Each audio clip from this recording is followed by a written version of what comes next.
تو یہ حضرت طالوت کے جو واقعہ ہے، اس سے اگر آپ پچھلے حصے میں آئیں تو یہاں یہ فرمایا گیا نا، جب وہ لشکر لے کر نکلے تو قوم عمالقہ نے بے شمار تباہی مچائی، لیکن جب یہ قوم مقابلے کے لیے نکلی تب جو حکمران تھا وہ اس کا نام جالوت تھا، اور جو ابتدان جس نے حملہ کیا تھا بخت نصر، وہ پہلا بادشاہ جس نے حملہ کیا تھا، لیکن جب یہ قوم اکٹھی ہوئی اور واپس مقابلے کے لیے کھڑی ہوئی تو اس وقت جو حکمران تھا اس کا نام جالوت تھا۔ تو فرمایا گیا ہے قرآن کریم اس واقعے پر، فلما فصل طالوت بالجنود قال ان اللہ مبتلیکم بنہر، پھر جب طالوت لشکروں کو لے کر چلے تو فرمایا بے شک اللہ تم کو نہر سے آزمائیں گے۔ اب نہر جو ہے، پانی جو ہے، وجودی ضرورت ہے، اور دنیا کے اسباب میں یہ جو پانی ہے اسے اللہ کریم نے بڑی بنیادی حیثیت رکھی ہے کہ یہ زندگی کا سبب ہے، اور وجودی ضرورت ہے، پانی زندگی کا سبب ہے، لیکن جو ایمان اللہ کا پر ہے وہ اس درجے کا ہو کہ اسے یہ دنیا کی ضروریات یا تکمیل ضرورت سے کوئی غرض نہ رہے، ایک ہی غرض ہو کہ میرے اللہ کریم کا حکم کیا ہے۔ اب مفسرین کرام اس واقعے میں جو لکھتے ہیں کہ انہوں نے دعا مانگی پانی کی، انہوں نے دعا مانگی کہ یہاں سے نہر ہو،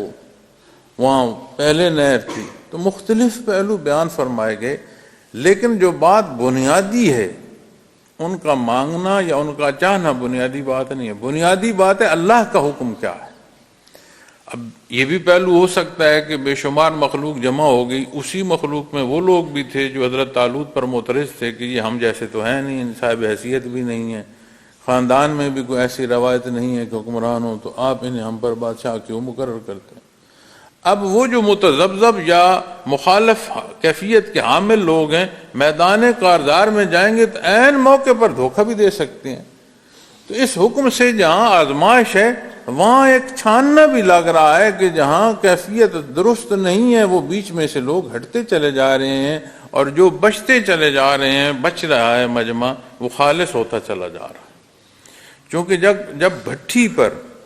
آگ بڑھتی ہے تو بھٹی پر رکھی شے جو ہے اس میں سے جتنی میل ہو وہ نکلنا شروع ہو جاتی ہے، اور اصل جو ہے وہ رہ جاتی ہے، میل تیر کر اوپر آ جاتی ہے۔ تو اب بے شمار پہلو ہو سکتے ہیں کہ اس بھٹی اور اس آزمائش کے گرمی ہے، پیاس ہے، مقابلے کو جا رہے ہیں، سفر ہے، اور اس میں فرما دیا کہ اس نہر سے پانی نہیں پینا، ہاں جو پانی چلو بھر پی لے اس کی خیر ہے، لیکن سیر ہو کر پانی نہیں پینا۔ تو فرمایا پہلے بتایا کہ اس نہر سے آزمائیں گے، فمن شرب منہ فلیس منی، پھر جو اس میں سے پی لے گا وہ میرے ساتھیوں میں نہیں ہے۔ بڑا واضح فرمایا، آزمائش بھی ہوگی، اور اس پر جو نتیجہ آ رہا ہے کہ جو اس آزمائش میں پورا نہ اترا وہ فرمایا مجھ سے نہیں، ہمارے ساتھ نہیں ہوگا، ہم میں سے نہ ہوگا، تو آپ کے ساتھیوں میں سے اسے نکال دیا جائے گا۔ وَمَن لَّمْ يَطْعَمْهُ فَإِنَّهُ مِنِّي إِلَّا مَنِ اغْتَرَفَ غُرْفَةً بِيَدِهِ، اور فرمایا اور جو کوئی اسے نہیں چکھے گا تو وہ میرا ساتھی ہوگا، سوائے اس کے کوئی اپنے ہاتھ سے چلو بھر لے، یعنی قطعاً منع نہیں ہے، سیر ہو کر نہیں پی سکتے، ہاتھ سے کوئی چلو بھر پانی پی لے تو حرج نہیں۔ اب ایک مجمع چلا ہے، آواز ایک ہے، کیفیت اور حال ایک نہیں ہے۔ اب فرما دیا گیا کہ یہ آزمائش ہے اور اس آزمائش پر یہ نتائج، فَإِنَّهُ مِنِّي إِلَّا مَنِ اغْتَرَفَ غُرْفَةً بِيَدِهِ، اب فرما دیا گیا کہ کون ہوگا جو ساتھی گنا جائے گا، اس پر عمل کرے گا، ہاں اتنی گنجائش ہے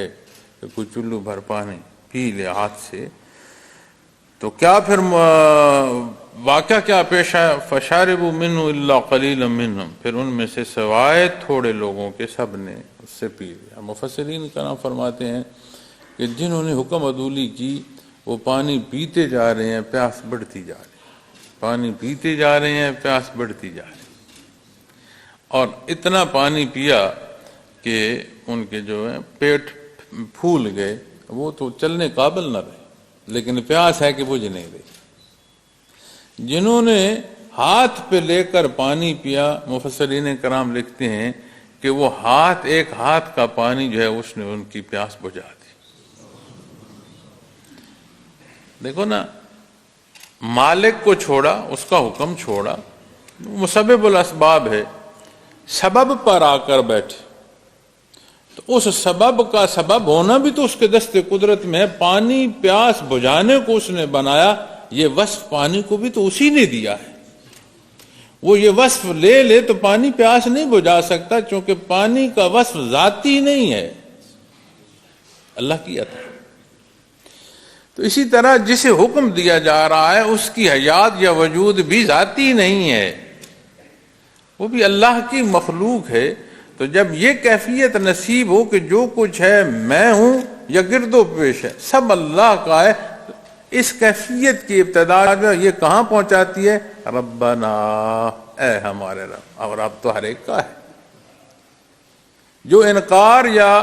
کفر کر رہے ہیں، مان تو کہیں نہ کہیں کسی نہ کسی پہلو سے وہ بھی رہے ہیں، تو جو ماننے والا ہے وہ اس کیفیت تک نہ پہنچے ربنا، تو پھر سمجھ آتی ہے کہ حکم عدولیاں ہیں زندگی میں۔ بات بنی اسرائیل کی ہے، ان پر حملے کی ہے، اس کے جواب کی ہے، لیکن اصول قیامت تک مخلوق کو اس سے نصیب ہوتا رہے گا۔ تو پہلا حصہ جو تقسیم ہوا وہ کون ہوئے؟ مجمع چل پڑا، لیکن پہلی جو بات آئی پہلی امتحان میں ایک مخلوق ہے، اکثریت، یہ فرمایا گیا نا کون سے بچے؟ الا قلیل منہم، ان میں سے تھوڑے بچے، یعنی اکثریت نے پانی پی لیا، حکم نہیں مانا، رہ گئے وہاں پر۔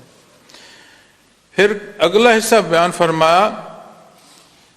فلما جاوزہ هو والذین آمنوا معه، اور پھر جب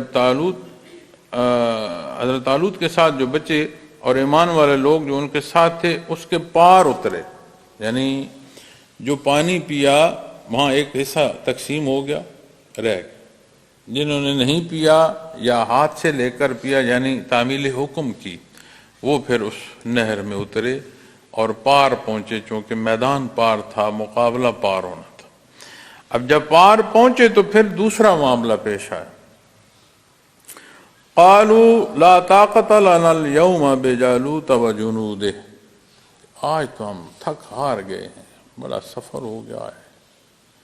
آج تو ہم میں طاقت ہی نہیں رہی کہ ہم مقابلہ کریں۔ جنہوں نے پانی پیا انہوں نے سیدھا حکم عدولی کی کہ پانی سے آزمائے جاؤ گے، تھوڑا لے سکتے ہو، ہاتھ سے سیر ہو کر نہیں پی سکتے، سیدھا حکم عدولی کی۔ جو پار پہنچے جنہوں نے تھوڑا پانی پیا، جب مقابلے پر پہنچے تو مقابلے پر آ کر مقابلے سے انکار نہیں کیا۔ یہ بھی جو کہہ رہے ہیں کہ مقابلے کی طاقت نہیں ہے، یہ نہیں کہہ رہے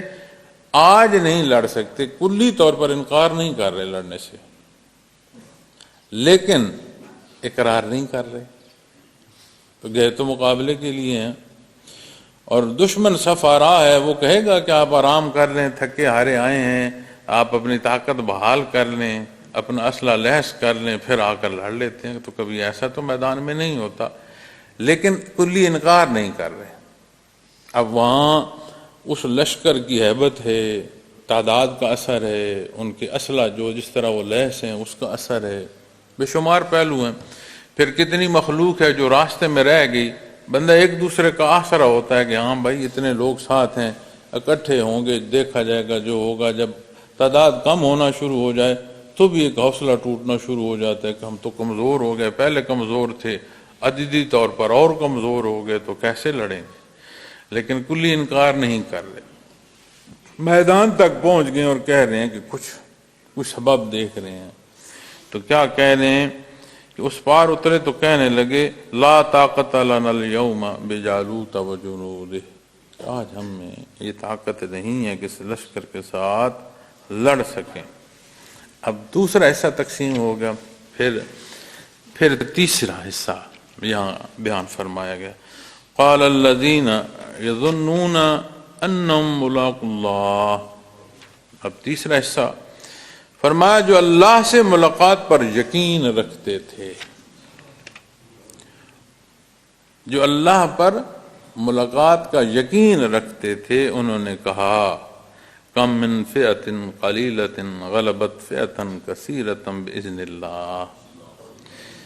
کہ کتنی تھوڑی جماعتوں نے اللہ کے حکم سے بڑی جماعتوں پر غلبہ پایا، واللہ مع الصابرین، اور اللہ صبر کرنے والوں کے ساتھ۔ وصف بیان فرمایا، یہ 3 حصے بیان ہوئے۔ اور جنہیں اللہ سے ملاقات، اللہ کریم کی ذات تو ہر جگہ ہر لحظے موجود ہے، جیسے شان ربوبیت سے تمام مخلوق مستفیض ہو رہی ہے، اس میں نور ایمان اور نور ایمان کی ترقی یہ ادراک عطا فرما رہی ہے کہ وہ دعا کر رہے ہیں عین موت کو دیکھتے ہوئے سامنے، ربنا، ہر شے اس کے دستے قدرت۔ اسی طرح جب بات آئی یقین کی ملاقات، اللہ کی ذات تو ہر جگہ ہر لحظے موجود ہے، اس کی ذات سے تو کوئی شے بعید نہیں، لیکن ایمان ہے کہ وہ یہ دکھا رہا ہے کہ اس سے وہ ملاقات بھی جو آج اس کے روبرو اعمال اختیار کیے جا رہے ہیں، یہی اعمال بھی ہوں گے، ہم ہوں گے، اور اس کے حضور پیش ہو کر اس کی جواب دہی بھی تو ہوگی۔ تو اس سے ملاقات آج اگر اس کے حکم پر یہاں شہید ہو جاتے ہیں تو بھی اس سے ملاقات ہے، اور اگر آج یہاں سے غازی ہو کر چلے جاتے ہیں تو بھی آخر اس کے حضور پیش ہونا ہے۔ تو ایمان بالآخرہ دنیا کے اعمال پر کس درجے کا اثر پیدا کرتا ہے، آپ غور فرمائیں۔